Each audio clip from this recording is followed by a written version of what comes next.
जब आप एग्ज़ाम में अपनी कॉपी लिख रहे होते हैं तो आप सामने नहीं होते हैं टीचर्स के। जी तो आप जो है आपकी कॉपी के माध्यम से आपकी वहाँ पर करी जाती जी है।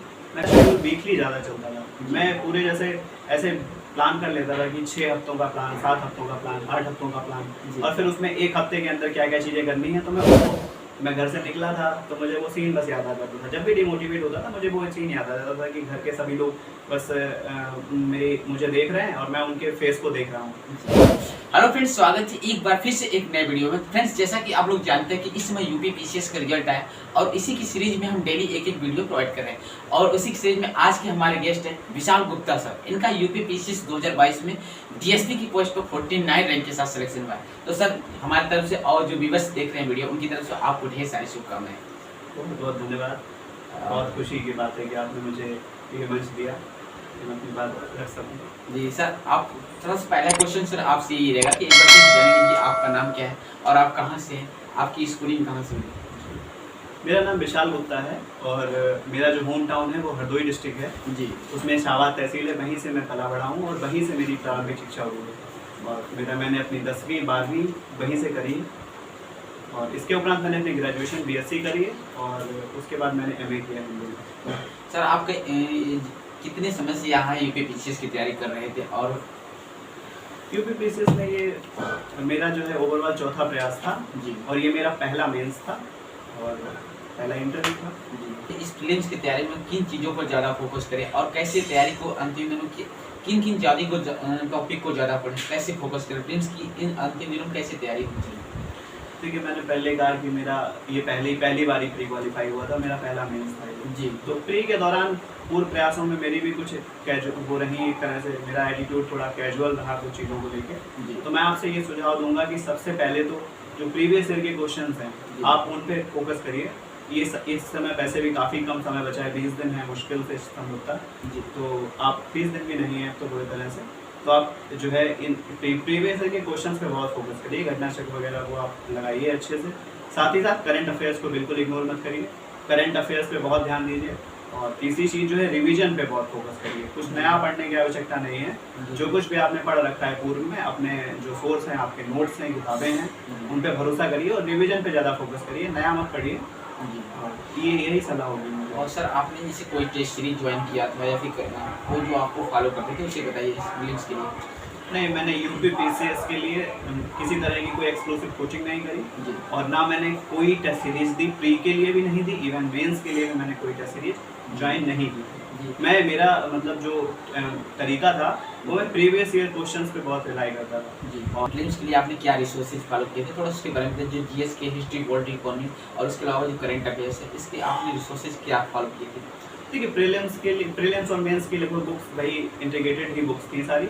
जी आप प्रीलिम्स के लिए जो स्पेशल कर सकते हैं, मानक किताबें तो आपको पढ़नी है, जैसे सभी टॉपर्स बताते हैं, लक्ष्मीकांत, स्पेक्ट्रम जी और एशियन मेडिवल के लिए जो एनसीईआरटी की किताबें हैं, ज्योग्राफी एनसीईआरटी के लिए आप पढ़ते हैं, लगभग वही सब किताबें हर कोई पढ़ता है। साइंस के लिए आप अगर आपको ज़रूरत लगती है तो आप देख लीजिए, लूसेंट वगैरह की किताबें हैं, घटना चक्र की भी किताब आती है, आप उसको यूज़ कर सकते हैं। प्रीलिम्स में जो स्पेशल पॉइंट था, मैंने वही बार बार मैं कह रहा हूँ कि प्रीवियस ईयर पे आप रिलाई करिए और उत्तर प्रदेश में जो खास तौर पे करंट अफेयर्स होता है, क्योंकि जो लोग यूपीएससी की थोड़ी तैयारी में लगे होते हैं वो लोग यूपी पीसीएस वाले करंट को थोड़ा नहीं समझ पाते हैं, क्योंकि यहाँ पे करंट बहुत अलग होता है, बहुत फैक्चुअल होता है, उसमें स्पोर्ट्स टाइप की चीज़ें बहुत आती हैं।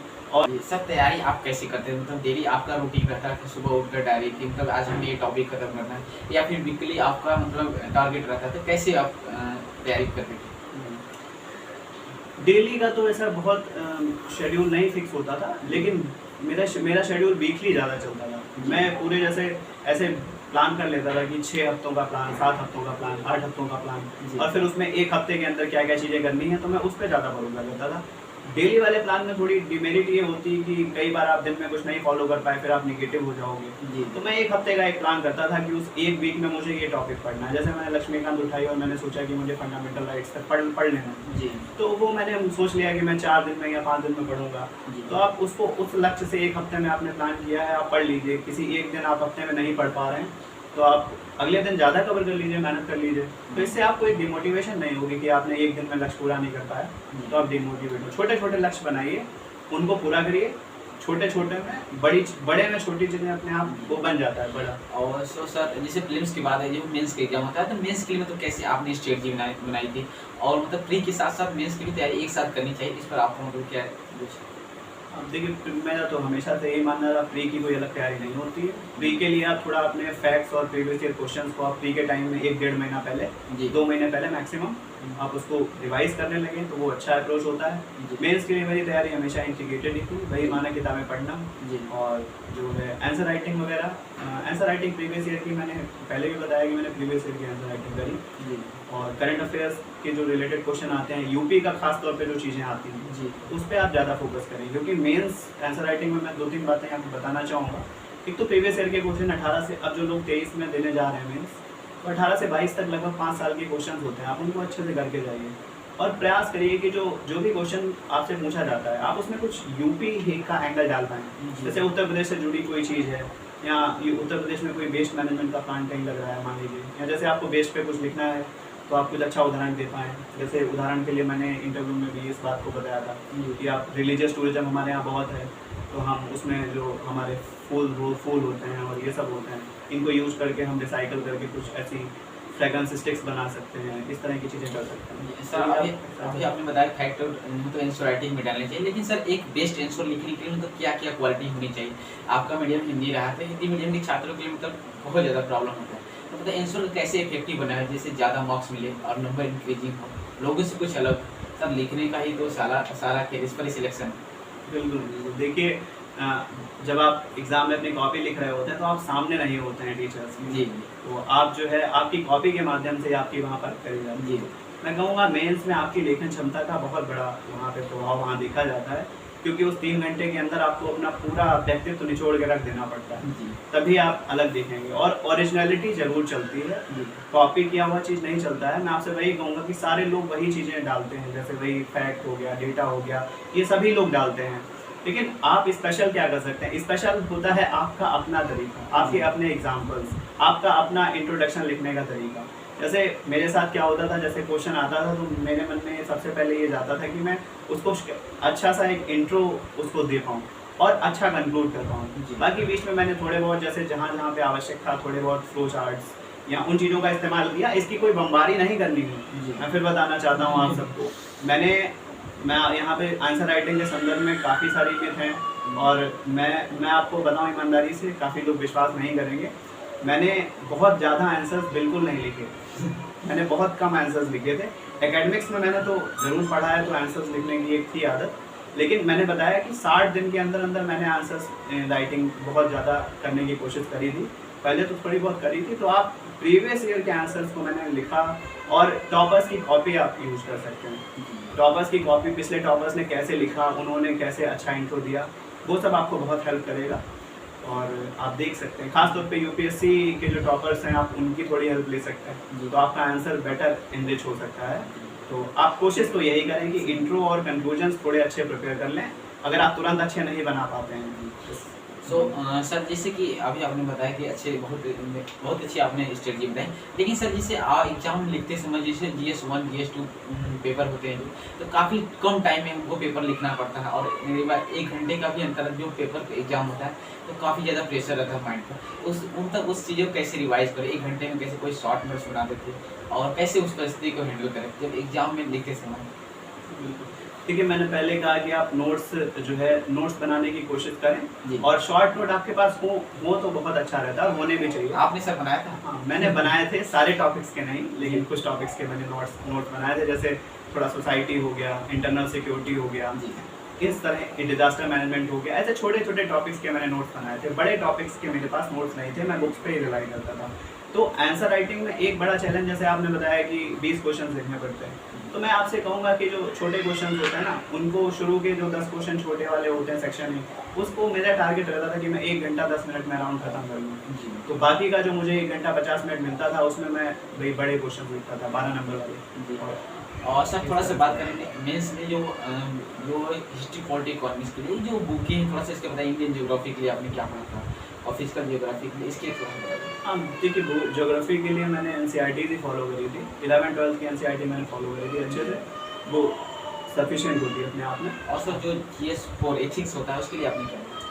एथिक्स के लिए एक तो आप डी.के. बालाजी की बुक आती है, आप उसको बेस बना सकते हैं, जी उसमें आपको अच्छा कवर हो जाता है। जी इसके अलावा आप एथिक्स में काफ़ी सारे की पॉइंट्स होते हैं, जैसे इमोशनल इंटेलिजेंस हो गया, जी और जैसे सत्यनिष्ठा है, इस तरह के जो सिविल सर्विसेज वैल्यूज़ हैं, जी इन सबको आप थोड़ा थोड़ा इंक्लूड करते रहें और उनकी प्रॉपर एक एक डेफिनेशन तैयार कर लें, और हो सके तो कुछ अच्छे उदाहरण, खास तौर पे अपनी मतलब डेली लाइफ से। जैसा मैं बताऊं कि मैंने क्या किया था, जैसे जो भी कोई गुण मुझे याद आ रहा है, तो उससे जुड़ा हुआ कोई अच्छे लीडरशिप, अच्छे लीडर की एक मतलब कोई आपको एग्जाम्पल ध्यान आ जाए, और एक आपकी कोई खुद का अपना ओन एग्जाम्पल, जी। तो वो 2 एग्जाम्पल सफिशिएंट हो जाते हैं, उससे आपका आंसर बेटर होता है। सर जो इंटरनल रिलेशन होता है, आईआर जो होता है, और आई इंटरनल सिक्योरिटी होती है, उसके लिए क्या पड़ता है? साथ ही साथ जो इन्वायरमेंट को क्वेश्चन है, वो तीनों चीज़ की होती है।